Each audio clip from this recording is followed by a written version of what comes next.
Bonjour à tous, merci de nous retrouver dans cette nouvelle édition de l'Instant Porcher. Dans un entretien fleuve accordé au magazine Zadig, Emmanuel Macron a abordé crise sanitaire, crise des gilets jaunes et bilan de son mandat en général. Il n'est plus vraiment à démontrer qu'Emmanuel Macron est en campagne pour jouer son prochain mandat. Cette campagne, qui a commencé auprès de la jeunesse avec 2 vidéos des youtubeurs McFly et Carlito, est annoncée également en filigrane. Que retenir de ces 20 pages d'entretien? Quel regard porte le président sur son bilan? Le plan de relance, annoncé par le président Joe Biden, baptisé plan de sauvetage américain, a été adopté par le Congrès en mars dernier. Celui-ci comprend des aides à hauteur de 1 900 milliards de dollars et les mesures témoignent d'un plan de relance très ambitieux. Seulement, certains tirent la sonnette d'alarme. Attention à l'inflation. Dans le cadre d'un plan de relance pour se remettre de la crise sanitaire, Joe Biden est allé encore plus loin, en proposant aux partenaires de l'Organisation de coopération et de développement économique de fixer le taux d'imposition sur les bénéfices des multinationales à au moins 15%. Pour certains, il s'agissait d'un bon compromis. Mais l'Irlande a été le premier pays à balayer la proposition du président américain. Pourquoi ? Quelles seraient les conséquences sur la coopération internationale ? On décrypte avec Thomas Porcher.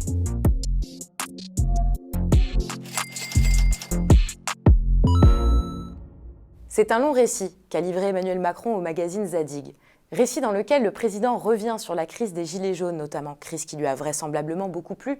Il a même qualifié les Français de peuple très tenace et résistant. Il est également revenu sur la crise sanitaire. Le président y voit une métaphore de notre temps avec une résurgence de thèmes médiévaux, épidémie, grande peur millénariste. Mais le président a confiance en l'avenir des Français et probablement dans un deuxième mandat. Alors Thomas, cette interview, moi, j'ai un sentiment que c'est vraiment une annonce de campagne où le président fait un bilan de son mandat, un récit un peu fictif parfois. Qu'est-ce que tu en as pensé, toi ?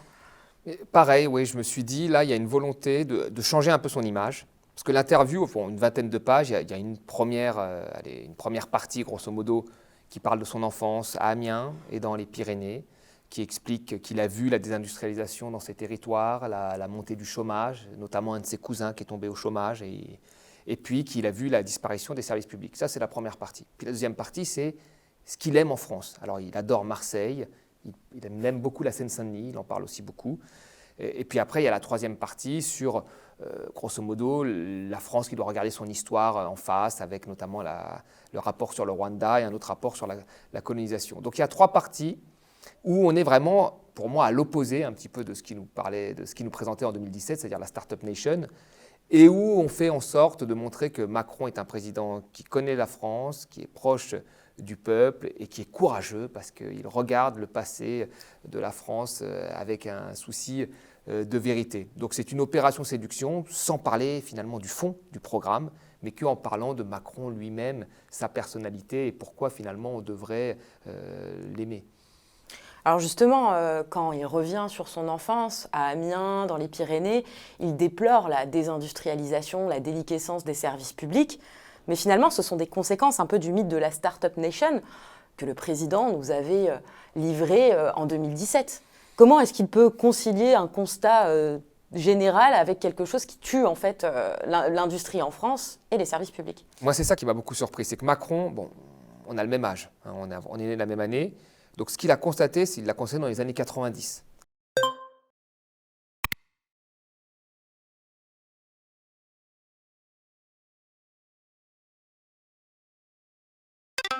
Et dans les années 90, on voyait les premiers impacts du tournant de la rigueur ou du tournant libéral des années 80. C'est-à-dire la désindustrialisation avec la mondialisation et la financiarisation de l'économie et la diminution des services publics avec la logique austéritaire qui s'imposait moins fortement qu'aujourd'hui, mais qui commençait à s'imposer dans les esprits avec tous ces équilibres budgétaires qu'il fallait respecter. Donc il en a vu les conséquences, mais pour lui, le programme qu'il nous a présenté en 2017, c'est d'aller plus loin dans ce qui a permis cette désindustrialisation et cette austérité et cette casse des services publics. Parce que lui, son but, c'était d'adapter la France à la mondialisation. C'est ce qu'il disait.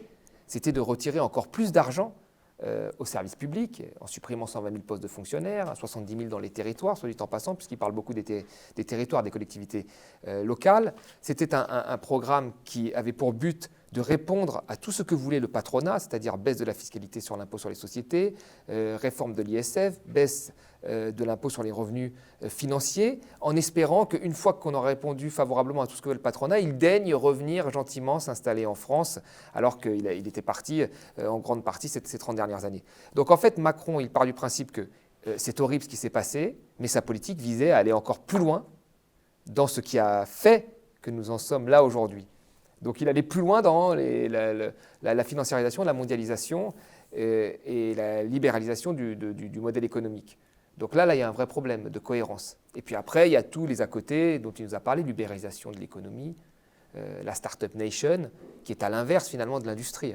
Et au final, là, il nous fait toute une interview, il nous explique qu'il croit au service public, qu'il faut réindustrialiser le pays. C'est à l'opposé complètement de la campagne qu'il a menée en 2017. Alors il essaye de faire des retours dans l'interview pour faire comme s'il savait, genre dans Révolution, son livre qu'il avait sorti en 2017, j'avais dit ça. Mais la réalité, c'est que sa campagne n'a jamais été axée sur le service public, ni sur la réindustrialisation. C'est faux de dire ça. Il évoque aussi le cas de la Seine-Saint-Denis dans cet entretien-là. Il y a l'audace, je trouve, de dire de la Seine-Saint-Denis qu'elle c'est la Californie sans la mer. Alors c'est Venice Beach sans la mer, la Silicon Valley sans la mer, la Seine-Saint-Denis. Qu'est-ce qui s'est passé durant le mandat d'Emmanuel Macron en Seine-Saint-Denis? D'où vient cette formule? Emmanuel Macron, pendant le confinement, a été beaucoup en Seine-Saint-Denis. Il a discuté avec des maires. Il cite le maire Gilles Poud de la Courneuve. Il se bat beaucoup pour les inégalités dans le 93 et dans sa commune. Il est souvent en communication avec lui. Donc, il a été dans le 93. Je pense qu'il y a vu un certain nombre de choses que l'on voit quand on va dans le 93. C'est-à-dire qu'il est vrai que dans le 93, il y a beaucoup d'entrepreneurs. Et il est vrai que les jeunes, pour le coup, ils veulent réussir, ils veulent devenir milliardaires. Parce que lui, il voulait des jeunes qui deviennent milliardaires, Macron. Donc, il y a une volonté de réussite, il y a une forme de dynamisme. C'est un département très jeune. Mais après, concrètement, il fait quoi, Macron, pour le 93 ? Le département le plus pauvre de la France métropolitaine. Voilà, qu'est-ce qu'il fait ? Il fait pas grand-chose. Mais faut parler. C'est ça que j'aurais aimé avoir dans cet échange, c'est-à-dire un journaliste qui le mette face à ses contradictions. S'il aime tant le 93, la première des choses, c'est pourquoi il a retiré des moyens aux collectivités locales. Dans beaucoup de villes, parmi les plus pauvres, dont fait partie la Courneuve, puisqu'il a cité le maire, les dotations de l'État ont été divisées par 2. C'est-à-dire que la perte des dotations de l'État ces dernières années, on aurait pu construire un collège, on aurait pu employer 400 personnes dans les mairies. Vous voyez ? Et lui, il a retiré des moyens. Donc des moyens, encore une fois, c'est moins de gens dans le périscolaire. Vous savez, là, je suis ici aujourd'hui parce que mon fils est gardé par des gens de la mairie qui prennent le relais de l'école et ainsi de suite. Donc là, il y a moins de moyens pour ça, il y a moins de personnel dans les banlieues, moins de personnel dans la petite enfance, moins de personnel dans les bibliothèques, moins de personnel dans les loisirs. Voilà ce qu'il a retiré Macron et ce qu'a retiré aussi Hollande avant. Pourquoi il n'a pas redonné cet argent aux collectivités locales ? Ça, c'est du concret. Il ne l'a pas fait. Alors on peut dire qu'on aime la banlieue, mais il ne l'a pas fait. Puis quand on regarde l'ensemble des chiffres, vous avez par exemple le taux de recouvrement des besoins, c'est-à-dire tout ce qui concerne la petite enfance, les enfants de moins de 3 ans, la garde des enfants de moins de 3 ans. Le 93, vous avez un des taux les plus faibles en France. Un des taux les plus faibles. Ça veut dire qu'il y a beaucoup de mères aujourd'hui qui ont des enfants, qui doivent arbitrer entre un travail pour elles ou garder leur enfant, parce que c'est souvent que c'est les femmes qui se sacrifient. Et là, pourquoi Macron n'investit pas là-dessus ? Pour permettre à ces femmes d'avoir des modes de garde et de pouvoir aller travailler. Il n'y a pas d'investissement qui ont été faits. Vous regardez les taux de chômage, ils sont 2 fois plus élevés en Seine-Saint-Denis que dans le reste de la France. Pourquoi Macron il veut réformer l'assurance chômage pour donner moins de pensions aux gens qui sont au chômage ? C'est vrai. On regarde le taux de pauvreté. Le taux de pauvreté, il est, par exemple, à la Courneuve, qu'il a cité, il est à 40%, c'est-à-dire pratiquement une personne sur 2. Il est beaucoup plus élevé aujourd'hui, 2 fois plus élevé dans le 93 qu'à Paris. Pourquoi Macron il dit que les aides sociales, c'est un pognon de dingue, alors que les aides sociales, c'est 70% du revenu des 10% les plus pauvres. Donc là, pourquoi dans son plan de relance, il n'y avait rien pour les plus précaires ? À peine 0,8% qui donnait du pouvoir d'achat aux plus précaires. Là, c'est des vraies questions qu'il faut lui poser s'il aime tant la Seine-Saint-Denis, qui regarde les besoins et qui comble ses besoins. Vous savez, vous regardez quand même la banlieue. Seine-Saint-Denis, c'est un département des plus jeunes et un département des plus pauvres. Vous regardez sur le premier acte de la vie, l'éducation. Donc, je l'ai dit, il y a moins de moyens sur la petite enfance. Pour les écoles, il y a moins de moyens et les statistiques montrent qu'il y a un décrochage plus rapide. Ce décrochage s'explique par plein de choses. Pas parce que les élèves ne travaillent pas, parce que les élèves ont des parents qui sont sous le seuil de pauvreté pratiquement 1 fois sur 2 ou des taux de chômage, donc ils ont d'autres problèmes à régler parfois que les tables de multiplication. Donc il faut accompagner ces élèves. Comment on les accompagne ? Avec des cours du soir, en faisant en sorte qu'il y ait moins d'effectifs dans les classes. Et c'est l'inverse qui est fait. à la Courneuve, les cours du soir ont été supprimés, les effectifs au lycée sont passés de 28 à 35. Et quand on est prof, on ne gère pas des effectifs d'une classe à la Courneuve où il y a un cumul de problèmes sociaux, comme on gère une classe de 35 à Henri IV où Macron a été au lycée. Donc, faire sa prépa. Donc là-dessus, je veux dire, là, il y a des réponses concrètes à donner. Pourquoi il ne les donne pas? Donc lui, il ne donne rien là-dessus. Puis après, sur la partie des gens qui sont au chômage ou qui sont dans la précarité, bon, bah là, on leur dit que les aides sociales, ce n'est pas important, on réforme l'assurance chômage. Et puis après, il y a la dernière partie qui est beaucoup plus faible dans ce département qu'ailleurs. C'est la partie qui sont en CDI. Donc les gens qui sont les plus sécurisés, qui, encore une fois, je le dis, plus faibles dans ce département qu'ailleurs. Et bien sur cette partie-là, on passe des lois travail pour rendre leur vie beaucoup plus difficile, pour qu'ils soient licenciés plus rapidement quand la conjoncture va mal, ce qui est le cas maintenant. Donc sur toute la vie d'un habitant pauvre du 93, sa vie est beaucoup plus difficile depuis que Macron est passé au pouvoir. Donc il peut nous dire après que la Seine-Saint-Denis, c'est la Californie. Hein. Ça fait plaisir, ça fait débattre des gens sur CNews, ça fait plaisir à quelques-uns, mais ce n'est pas ça qui met de la viande dans l'assiette des plus pauvres ou qui trouve un emploi aux plus pauvres. C'est gratuit, c'est tout. Qu'est-ce qui fait justement cette spécificité de la Seine-Saint-Denis? Comment est-ce que c'est devenu le département le plus pauvre et quelles seraient les politiques concrètes à mener en Seine-Saint-Denis? Il y a eu un certain nombre de maires, notamment le maire de la Courneuve-Quicide, qui demandait 10 milliards pour pas que le 93, le 93 et tout, on va dire, les banlieues pauvres de France, avec un certain nombre de mesures, notamment, et la première mesure la plus importante était l'arrêt de la baisse des dotations de l'État à ces collectivités locales, qui ont baissé sous Hollande et qui ont été poursuivies par Macron. C'était ça la première mesure.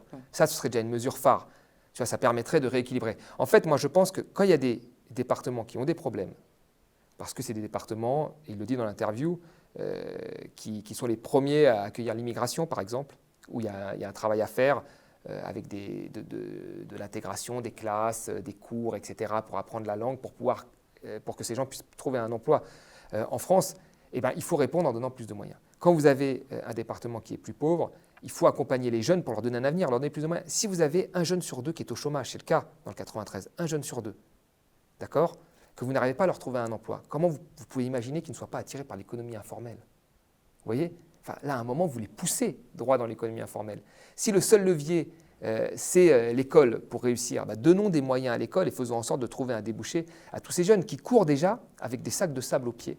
Quand vous avez d'autres personnes à quelques stations de RER qui, eux, sont suspendus par des fils, ça s'appelle le capital culturel, les parents, etc., qui font toutes les prépas, privées ou publiques, quand ils ratent le public, et ainsi de suite, et qui, eux, sont tenus.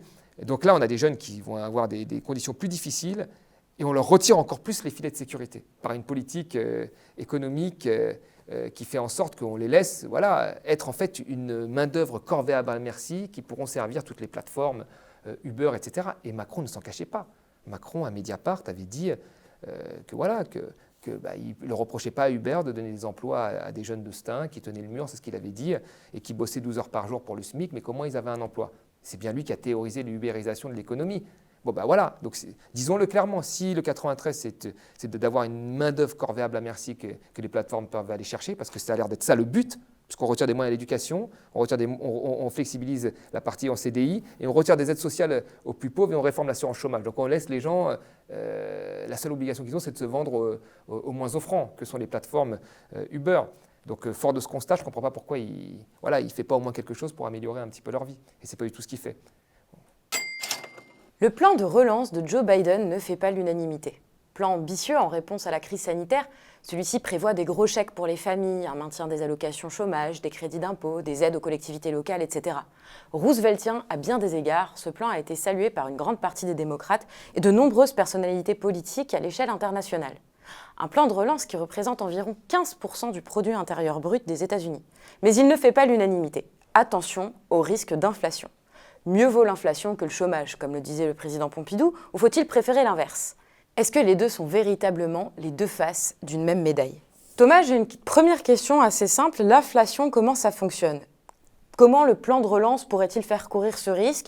Et pourquoi est-ce qu'il faut absolument l'éviter? Alors, l'inflation, c'est en fait, dans la tête de ces économistes, l'inflation, ce serait le symbole que l'économie est en surchauffe. C'est-à-dire que vous avez une économie qui est à l'équilibre, vous injectez massivement de la monnaie ou de la relance, et à un moment, l'économie est en surchauffe, donc les prix augmentent. Mais il ne faut pas confondre inflation et hyperinflation. Parce que là, dans la tête des gens, c'est la même chose. L'hyperinflation, c'est le cas de l'Argentine, où vous aviez les prix qui avaient des taux d'inflation à 20 000 %. Ou la Hongrie dans les années 40, où vous aviez le prix des biens qui doublait tous les 15 heures. Donc là, vous avez un bien, il double tous les 15 heures le prix. Donc là, il y a un vrai problème. Là, clairement, tout le monde est d'accord pour dire que l'hyperinflation, ce n'est pas une bonne chose. Après, l'inflation en elle-même, il faut voir de quel niveau on parle. Aujourd'hui, on a des taux d'inflation chez les libéraux qui sont autour, grosso modo, de 2%. C'est le cas en Europe, autour de 2%. On ne veut pas plus de 2% d'inflation. Voilà, un petit peu plus, mais pas beaucoup plus. Mais personne ne peut dire qu'une inflation à 2, 4, 5 ou 6, c'est-à-dire tant que ce n'est pas une inflation à 2 chiffres, ce soit nocif ou pas pour l'économie. Personne ne peut le dire. Alors pourquoi 2% et pourquoi pas 6%, vous allez me dire. En fait, si on a 6% d'inflation, ça va avantager beaucoup les jeunes. Par exemple, vous êtes jeune, vous avez fait un prêt pour vos études, vous avez fait un prêt pour votre maison.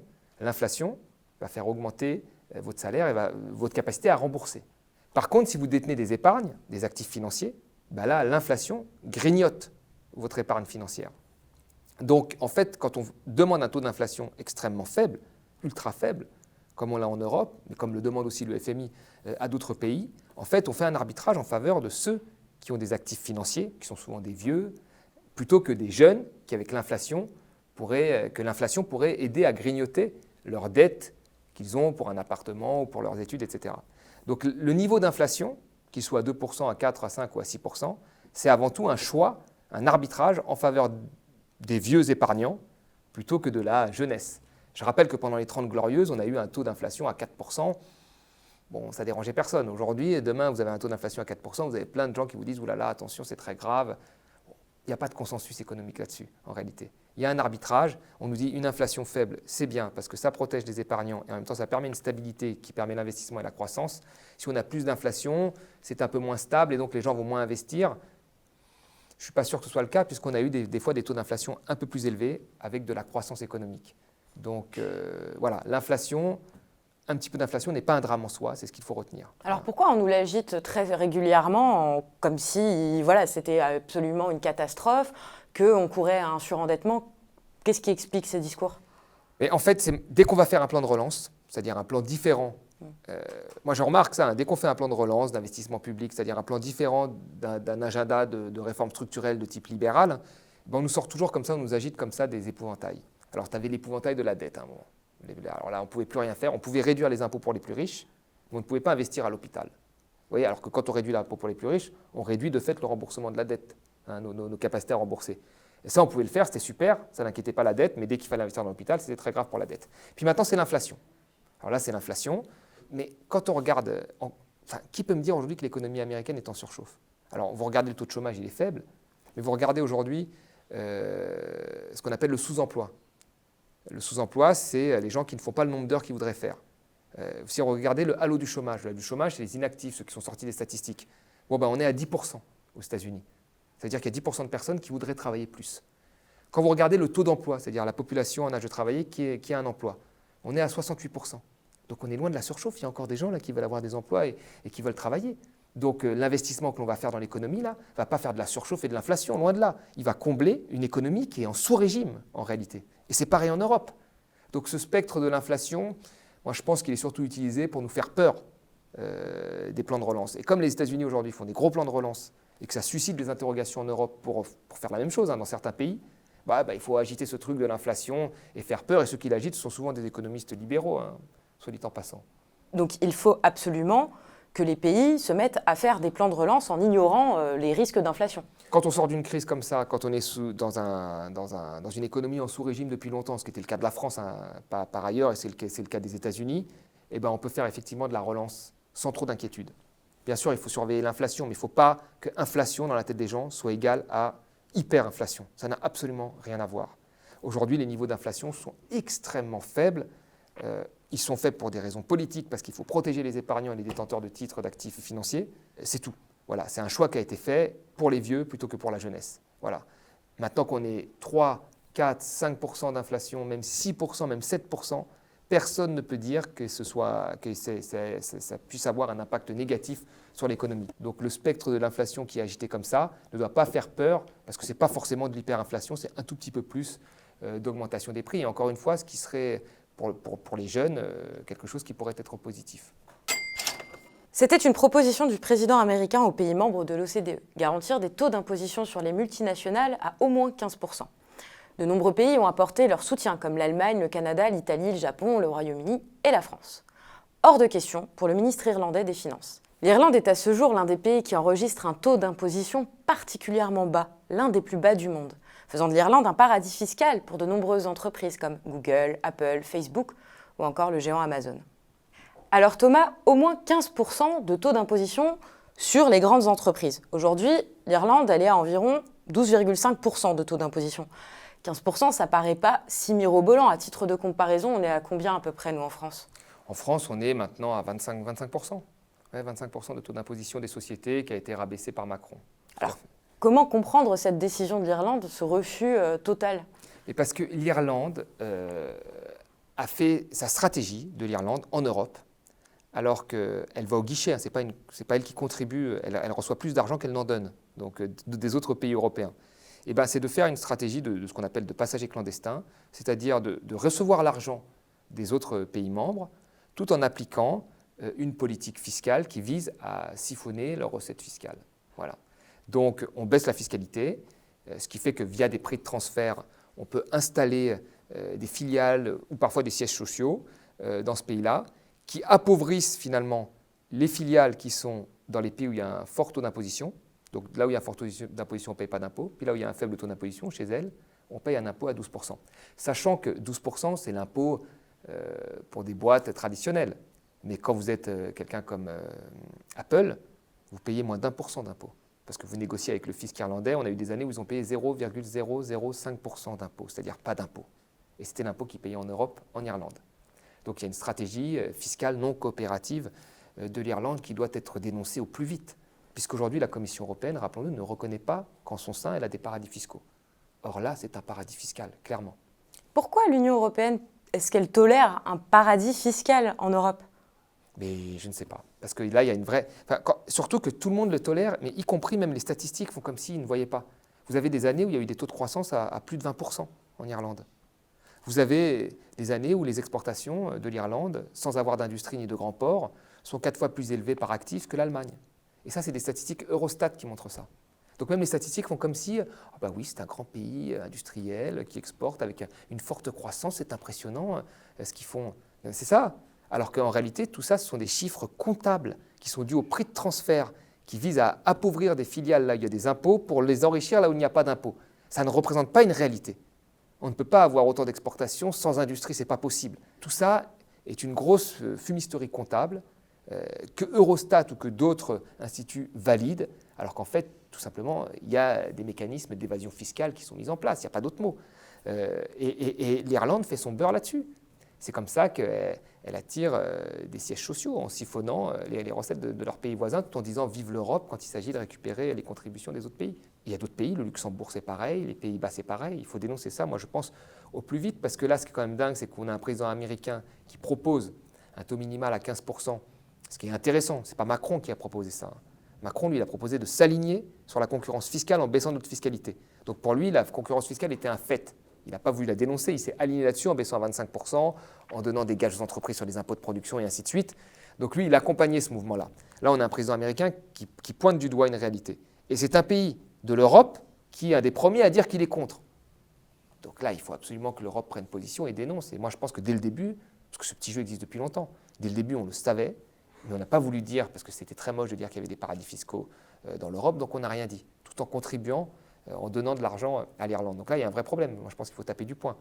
Mais justement, au-delà d'une simple dénonciation, qu'est-ce qui est possible en termes de coopération internationale pour forcer l'Irlande ? L'Irlande, attendez, on a forcé les Grecs à passer des réformes budgétaires extrêmement difficiles, alors qu'ils avaient voté non. On a vraiment pris le contrôle de l'économie grecque pour quelque chose de très mauvais, parce qu'il s'agissait vraiment de privatiser. Encore une fois, on a vu les résultats. Hein. Les taux de chômage ont explosé, la dette a explosé, la pauvreté a explosé, les taux de suicide ont explosé, les taux de dépression ont explosé. Donc on a fait subir à la population un ajustement comme on avait fait subir qu'aux pays africains ces 30 dernières années. Et on l'a fait en Europe, et tout le monde a dit que c'était super. Parce qu'il fallait punir les Grecs qui étaient des tricheurs. Parce qu'ils avaient triché avec Goldman Sachs, et puis parce que dans certains endroits, ils faisaient plus de blagues qu'ils ne déclaraient pas suffisamment quand ils étaient des restaurants. Donc il fallait les punir. Et là, on a un paradis fiscal qui permet à des grandes boîtes de payer un impôt dérisoire et on fait comme si on ne voyait pas. Alors que là, il y a des moyens de faire la pression. Enfin, l'Irlande, c'est une très petite économie. Hein. Mais est-ce que finalement, le fait que l'Union européenne ne réagisse pas, c'est qu'elle... Elle cautionne. En plus de cautionner, c'est que l'Irlande est aussi finalement un modèle auquel elle aspire. Mais quand vous avez Pierre Moscovici qui dit qu'il n'y a pas de paradis fiscaux en Europe, il cautionne. Il fait comme s'il ne voyait pas le Luxembourg, il fait comme s'il ne voyait pas l'Irlande. Il fait comme s'il ne voyait pas les Pays-Bas. Quand vous avez Emmanuel Macron qui vous dit qu'il faut baisser la fiscalité pour la concurrence fiscale, etc., il cautionne ce jeu de baisse de fiscalité. Donc tous les pays européens ont fini par baisser leur fiscalité à droite et à gauche parce qu'il y avait des pays qui jouaient sur cette concurrence fiscale. Donc plutôt que de la dénoncer et de dire c'est pas possible qu'on ait la même monnaie et qu'on fasse cette concurrence fiscale, alors même que nous contribuons, que l'Irlande va au guichet, on aurait pu tout simplement dire ça. Il suffisait juste de dire personne ne l'a dit. Alors que c'est une évidence. Donc en fait, on voit bien que finalement, l'Europe, quand on a tous ces discours que oui, l'Europe c'est ma vie, l'Europe c'est la paix, envie d'Europe, toutes ces bêtises, en fait l'Europe c'est la succursale de la mondialisation et de tout ce qui va mal avec. Quand on nous parle de souveraineté européenne, c'est quoi la souveraineté européenne? C'est tous les sièges sociaux en Irlande? Et là on est souverain européen, c'est en Europe l'Irlande. C'est quoi? C'est que les fonderies françaises aillent au Portugal et en Espagne, c'est ce qu'elles vont faire. C'est super, on est souverain européen.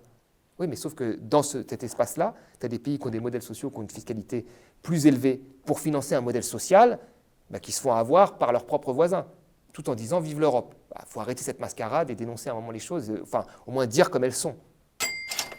C'est la fin de notre émission. Si elle vous a plu, n'hésitez pas à réagir et à la partager sur vos réseaux sociaux.